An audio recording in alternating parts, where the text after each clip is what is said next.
అయితే నీ salary package ఎంత అంటారు. అమెరికాలో జాబ్ చేస్తున్న అమ్మాయి కానీ అబ్బాయి కానీ ఎవరైతే మీ అమ్మాయికి శాలరీ ప్యాకేజ్ ఎంతండి, మీ అబ్బాయికి శాలరీ ప్యాకేజ్ ఎంత అంటారు. కానీ అవన్నీ చాలా చిన్న అమౌంట్స్. దానికే మనం అమ్మో ఒక రేంజ్లో ఫీలింగ్ ఇచ్చేస్తాం, జనాలు గెటప్ ఇచ్చేస్తాం అన్నమాట. అక్కడ మనవాడు చాలా అంటే ఆ డబ్బులు మనకి చాలా ఎక్కువ. అలాంటిది ఎలాన్ మస్క్ యొక్క శాలరీ ప్యాకేజ్ ఎంతో తెలుసా అండి? 56 బిలియన్ అమెరికన్ డాలర్స్.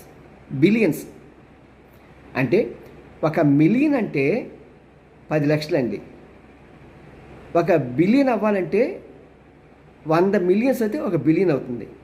అలాంటిది 53 ఉండాలన్నమాట. అది నేను లెక్కేద్దాం ప్రయత్నం చేశాను, నా మేధస్కి అందలేదండి బాబు. మీరేం లెక్కేయండి. 56 billion dollars per year salary. అలా ఉండాలి శాలరీ అంటే.